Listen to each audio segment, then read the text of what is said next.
Good morning. Thank you all. I appreciate your time and your attention. It's quite amazing.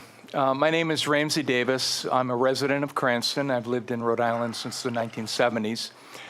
I'm speaking in support of Senate Bills 2493, 2319, and 2289, and I timed this in under 4 minutes, so hopefully I can beat that. I served in the U.S. Marine Corps as an infantry radio man and an interpreter in Vietnam. During one of my very first experiences in combat, our platoon was pinned down for hours by North Vietnamese snipers. Every time a single shot was fired, a Marine lay dead. Our corpsmen and many other comrades were killed that day because of a military assault weapon. Although the rifle had the capacity to fire as an automatic weapon, only single shots ran out with deadly effect. This same style weapon is available today for an 18-year-old to purchase in Rhode Island.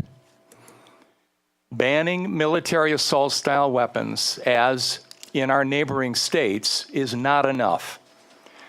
This was attempted in 1994 at the federal level. The gun manufacturers skirted the ban by modifying the weapons to meet the regulations and produce more semi-automatic military assault-style weapons.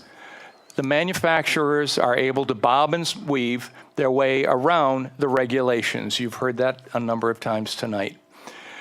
The Providence Journal recently published a list of close to 100 military assault-style weapons available in Rhode Island. Machine guns, bazookas, flamethrowers, and grenade launchers are banned. Why not assault weapons, as in our adjoining states?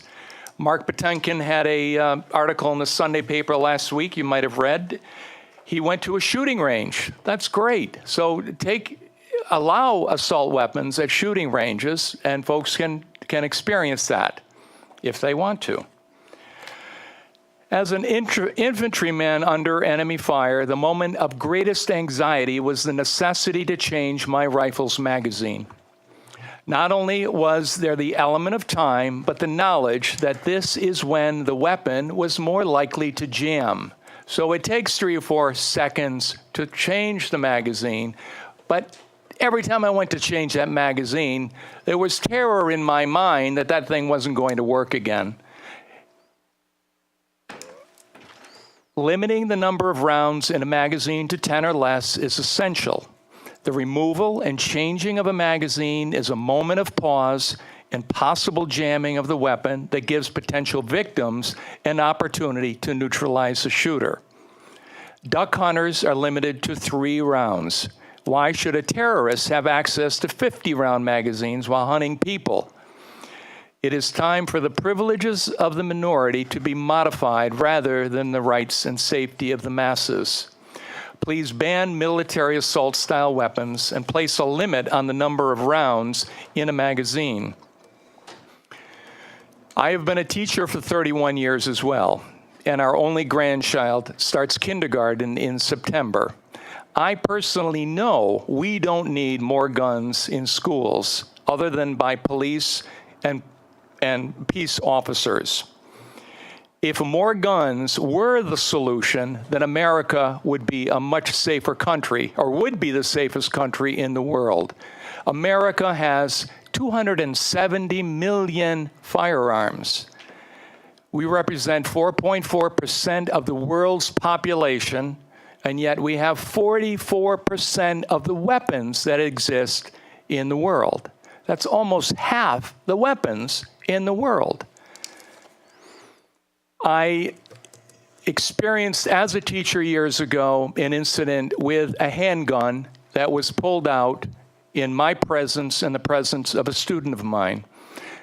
That individual had a concealed carry permit, and he was able to do that. This fellow pulled myself, I was out of Vietnam 10 or 15 years, pulled myself and the student into his office, closed the door, pulled a .45 out of his drawer and started waving it around in a threatening manner because he thought he could make a point with his student who was having difficulties in the school. He was a concealed carry permit holder. Now, there's a perfect example of many why we do not need more guns in our schools. I know there's a closing here. Please, folks, consider these bills for the safety of my only grandchild and the thousands of other students in this great state of ours. Thank you.